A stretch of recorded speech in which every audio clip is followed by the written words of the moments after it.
Hi అండి, welcome back to our channel. నేను మీ కుమార్ని. ఈరోజు వీడియోలో సంక్రాంతి కదండి. ఈ సంక్రాంతికి రకరకాల పిండి వంటలు చేస్తూ ఉంటాం కదా.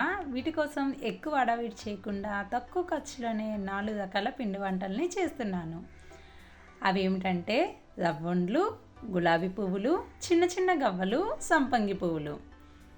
ఇవి ఎలా చేయాలో చూసే ముందు మీరు ఇంకా మన ఛానల్ని ఇప్పుడే చూస్తున్నట్లయితే ప్లీజ్ సబ్స్క్రైబ్ చేసుకొని సపోర్ట్ చేయండి. చూస్తున్నారు కానీ ఎవరు లైక్ చేయట్లేదండి, ప్లీజ్ లైక్ చేయండి. ముందుగా రవ్వుండల్ని ఎలా ప్రిపేర్ చేయాలో చూసేద్దాం. ముందుగా స్టవ్ ఆన్ చేసుకొని ఒక ప్యాన్ పెట్టుకోవాలండి. ఇందులో 1/2 కేజీ గోధుమ నూకని వేసుకోవాలండి. మీరు ఎంత చేసుకోవాలనుకుంటే అంత.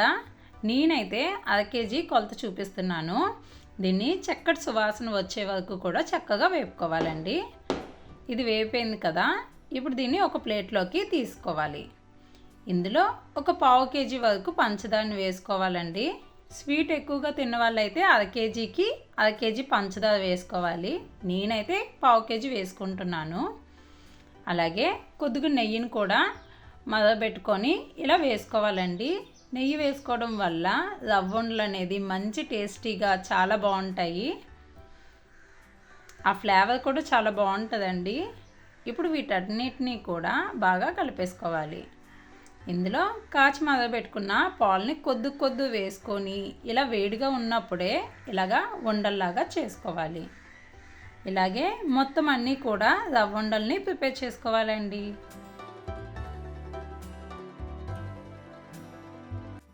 ఇప్పుడు గులాబీ పువ్వుల్ని ఎలా ప్రిపేర్ చేసుకోవాలో చూసేద్దాం. ముందుగా ఒక బౌల్ తీసుకొని అందులో 2 కప్పుల వరకు బియ్యం పిండిని వేసుకోవాలండి. 1 కప్పు మైదా పిండిని వేసుకోవాలి. ఒకవేళ మైదా పిండితోనైనా చేసుకోవచ్చు, కాకపోతే మైదా పిండి వేసుకుంటే ఒక 3-4 రోజులు బాగానే ఉంటుంది, కానీ తర్వాత మెత్తగా అయిపోతాయండి. కాబట్టి బియ్యం పిండి 2 కప్పులు, మైదా పిండి 1 కప్పు తీసుకుంటే గులాబీ పువ్వులు అనేది మంచి క్రిస్పీగా కరకరలాడుతూ చాలా బాగుంటాయి. ఎక్కువ రోజులు కూడా నిల్వ ఉంటాయి. ఇందులో 1 కప్పు వరకు పంచదార వేసుకోవాలండి. కొద్దిగా యాలకుల పౌడర్ని కూడా వేసుకుంటే టేస్ట్ అనేది బాగుంటుంది, ఫ్లేవర్ కూడా చాలా బాగా వస్తుంది కదా. ఇందులో కొద్ది వాటర్ వేసుకొని ఎక్కడ ఉండలేకుండా బాగా కలుపుకోవాలి. చూడండి, కన్సిస్టెన్సీ ఇలా లూజ్గా ఉండాలండి. ఇప్పుడు మూత పెట్టేసుకొని పక్కన పెట్టేసుకోండి. ఇప్పుడు స్టవ్ ఆన్ చేసుకొని ఒక పాన్ పెట్టేసుకోవాలి. ఇందులో డీప్ ఫ్రైకి సరిపడినంత ఆయిల్ వేసుకోవాలండి. ఈ ప్యాన్ కూడా మందంగా ఉండాలండి. ఈ ఆయిల్ అనేది బాగా హీట్ అవ్వాలండి. ఈ గులాబీ పువ్వులు వేసుకుంటాం కదా, ఈ స్టిక్స్ ఉంటాయి కదండి, ఈ స్టిక్స్ని కూడా ఆయిల్లో బాగా హీట్ చేసుకోవాలి. ఈ స్టిక్స్ అనేది ఎంత బాగా హీట్ చేసుకుంటామో గులాబీ పువ్వులు అనేది అంత ఈజీగా వచ్చేస్తాయండి. ఈ ఆయిల్ అనేది బాగా హీట్ అయిపోయింది కదా, ఇప్పుడు ఈ గుత్తు తీసుకొని మనం ప్రిపేర్ చేసుకున్నాం కదా, ఈ బ్యాటర్లో ఈ గుత్తుకి సగం వరకే ముంచాలండి, ఫుల్గా ముంచకూడదు. ఇలా సగం వరకే ముంచి ఆయిల్లో ఒక 5 సెకండ్స్ పాటు అలా ఉంచేయాలండి. తర్వాత స్పూన్తో కానీ లేదంటే నైఫ్తో కానీ ఫోక్తో కానీ ఇలా స్లోగా అన్నట్లయితే చాలా ఈజీగా వచ్చేస్తుందండి. స్టార్టింగ్ మటుగా ఒక 2-3 రావు, కష్టంగా ఉంటుంది. తర్వాత మటుగా చాలా ఈజీగా వచ్చేస్తాయండి. అది ఆ స్టిక్స్ అనేది హీట్ అయ్యే కొలది ఆ గులాబీ పువ్వులు అనేది ఈజీగా వచ్చేస్తాయి. ఇప్పుడు వీటిని 2 వైపులా కూడా మంచి కలర్ వచ్చే వరకు వేపుకొని ఒక ప్లేట్లోకి తీసుకోవాలి. అలాగే మిగిలిన గులాబీ పువ్వుల్ని కూడా ఇలాగే ప్రిపేర్ చేసుకోవాలండి. అంతేనండి, గులాబీ పువ్వులు అనేది రెడీ అయిపోయాయి. ఇప్పుడు చిన్న చిన్న గవ్వల్ని ఎలా ప్రిపేర్ చేసుకోవాలో చూపించబోతున్నాను. ముందుగా ఒక బౌల్ తీసుకొని ఇందులో 1.5 కప్పు మైదా పిండిని వేసుకోవాలి. మైదా పిండి ఇష్టపడలేని వాళ్ళు గోధుమ పిండితోనైనా చేసుకోవచ్చండి. ఇప్పుడు ఇందులో రుచికి సరిపడినంత సాల్ట్, అలాగే 1 స్పూన్ కారము, చిటికెడు పసుపు, 1 స్పూన్ వరకు వాము పొడి, చిన్నగా కట్ చేసుకున్న కరివేపాకు, కొద్దిగా మరిగించి ఉంచుకున్న నూనెని వేసుకోవాలి. ఈ మరగబెట్టుకున్న నూనె వేసుకోవడం వల్ల ఈ గవ్వలు అనేది గుల్లగా వస్తాయండి, చాలా బాగుంటాయి. ఇప్పుడు వీటన్నిటినీ కూడా బాగా కలిపేసుకోవాలి. చూడండి, ఇలా అన్నట్లయితే ముద్దలా రావాలండి. ఇప్పుడు ఇందులో కొద్ది వాటర్ వేసుకొని చపాతీ ముద్దలాగా కలుపుకోవాలి. చూడండి, కన్సిస్టెన్సీ ఇలా ఉండాలండి. ఇప్పుడు మూత పెట్టేసుకొని ఒక 5 మినిట్స్ పాటు పక్కన పెట్టేసుకోండి. ఇప్పుడు 5 మినిట్స్ తర్వాత తీసి చూసినట్లయితే చూడండి, వీటిని చిన్న చిన్న బాల్స్ లాగా ప్రిపేర్ చేసుకోవాలండి. ఇలాగా గోలికాయలు ఉంటాయి కదండి, ఇలా గోలికాయల సైజులో ప్రిపేర్ చేసుకోవాలి. ఇలా మొత్తం అన్నీ కూడా ఇలా ప్రిపేర్ చేసుకోవాలండి.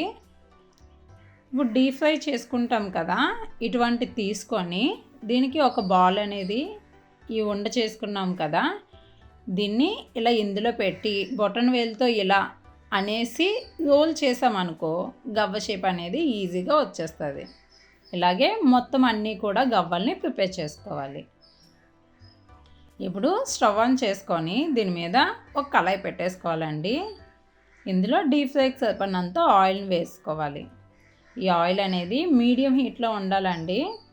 ఇప్పుడు ఇందులో ప్రిపేర్ చేసుకున్న ఈ చిన్న చిన్న గవ్వల్ని వేసుకొని 2 వైపులా కూడా చక్కగా వేపుకొని మంచి కలర్ వచ్చాక ఒక టిష్యూ ఉన్న ప్లేట్లోకి తీసుకోవాలి. అంతేనండి, గవ్వలు అనేది రెడీ అయిపోయి. ఇప్పుడు వీటిని ఇంకొద్దిగా స్పైసీగా ఉండడానికి ఇందులో కాస్త ఒక 1 స్పూను జీరా పౌడరు, ఒక 1 స్పూను గరం మసాలా పౌడరు, లేదంటే చాట్ మసాలా అయినా వేసుకోవచ్చండి. అవి వేసుకొని ఒకసారి ఇలాగా చేత్తో ఇలా అన్నట్లయితే, లేదంటే ఒకసారి ఇలాగ అన్నట్లయితే ఈ మొత్తం అన్నిటికి కూడా అప్లై అయ్యి ఇంకొద్దిగా స్పైసీగా ఇంకొద్దిగా టేస్టీగా ఉంటాయండి. చాలా బాగుంటాయి. గవ్వలు అనేది రెడీ అయిపోయి. ఇప్పుడు సంపంగి పువ్వుల్ని ఎలా ప్రిపేర్ చేసుకోవాలో చూపించబోతున్నాను. ముందుగా ఒక బౌల్ తీసుకొని అందులో 2 కప్పుల వరకు మైదాపిండిని వేసుకోవాలండి. ఒకవేళ మైదాపిండి ఇష్టపడలేని వాళ్ళు 1 కప్పు గోధుమ పిండి, 1 కప్పు మైదాపిండి అయినా వేసుకోవచ్చు. ఇందులో రుచికి సరిపడినంత ఉప్పు, మరగబెట్టుకున్న నెయ్యిని వేసుకోవాలండి. ఒకవేళ నెయ్యి ప్లేస్లో మరగబెట్టుకున్న నూనెనైనా వేసుకోవచ్చు. ఇలా వేసుకోవడం వల్ల సంపంగి పువ్వులు అనేది గుల్లగా వస్తాయి. ఇప్పుడు మొత్తం అంతా కూడా బాగా కలిపేసుకోవాలి. ఇప్పుడు ఇందులో కొద్ది వాటర్ వేసుకొని చపాతీ ముద్దలాగా కలుపుకోవాలండి. చూడండి, కన్సిస్టెన్సీ ఇలా సాఫ్ట్గా ఉండాలండి. ఇప్పుడు మూత పెట్టేసుకొని ఒక 5 మినిట్స్ పాటు పక్కన పెట్టేసుకోండి. 5 మినిట్స్ తర్వాత మళ్ళీ ఒకసారి చపాతీ ముద్దని బాగా కలిపేసుకోవాలి. వీటిని చిన్న పూరి ఉండలాగా ప్రిపేర్ చేసుకోవాలండి. ఇప్పుడు ఒక రొట్టెపేట తీసుకొని పూరీలాగా చేసుకోవాలి. చూడండి, పూరీలా చేసుకోవాలి. ఇప్పుడు ఒక నైఫ్తో కానీ లేదంటే పిజ్జా కట్టర్తో కానీ ఇలా అటువైపు ఇటువైపు కాస్త గ్యాప్ ఉంచి మధ్యలో ఇలా స్ట్రైట్గా కట్ చేసుకోవాలండి. దీన్ని ఇలా రోల్ చేసుకొని మళ్ళీ చివర్లో ఎక్స్ట్రా ఉంది కదా, దీన్ని ఎక్స్ట్రాని కూడా కట్ చేసుకొని ఒకసారి గట్టిగా నొక్కేసుకోవాలండి. వీటిని ఇలా నొక్కేసినట్లయితే ఊడిపోకుండా గట్టిగా నొక్కేసుకోవాలి. చూడండి, షేప్ అనేది ఎలా వచ్చిందో. ఇలాగే మొత్తం అన్నీ కూడా ప్రిపేర్ చేసుకోవాలి. ఇప్పుడు స్టవ్ ఆన్ చేసుకొని ఒక మందంగా ఉన్న కళాయిని పెట్టేసుకోవాలి. ఇందులో డీప్ ఫ్రైకి సరిపడినంత ఆయిల్ని వేసుకొని ఈ ఆయిల్ అనేది మీడియం హీట్లో ఉండాలండి. ఇప్పుడు ఇందులో ప్రిపేర్ చేసుకున్న ఈ సంపంగి పువ్వుల్ని ఇందులో వేసుకొని 2 వైపులా కూడా చక్కని గోల్డెన్ బ్రౌన్ కలర్లో వచ్చే వరకు కూడా చక్కగా వేపుకోవాలి. చూడండి, ఇవి చక్కగా వేపే కదా, వీటిని ఒక ప్లేట్లోకి తీసుకోవాలి. అలాగే మిగిలిన అన్నిటిని కూడా ఇలా ప్రిపేర్ చేసుకోవాలండి. అంతేనండి, సంపంగి పువ్వులు అనేది రెడీ అయిపోయి. మీకు ఈ సంక్రాంతికి ఈ రెసిపీస్ నచ్చినట్లయితే ప్లీజ్ సబ్స్క్రైబ్ చేసుకొని సపోర్ట్ చేయండి, లైక్ చేయండి, షేర్ చేయండి. Thanks for watching.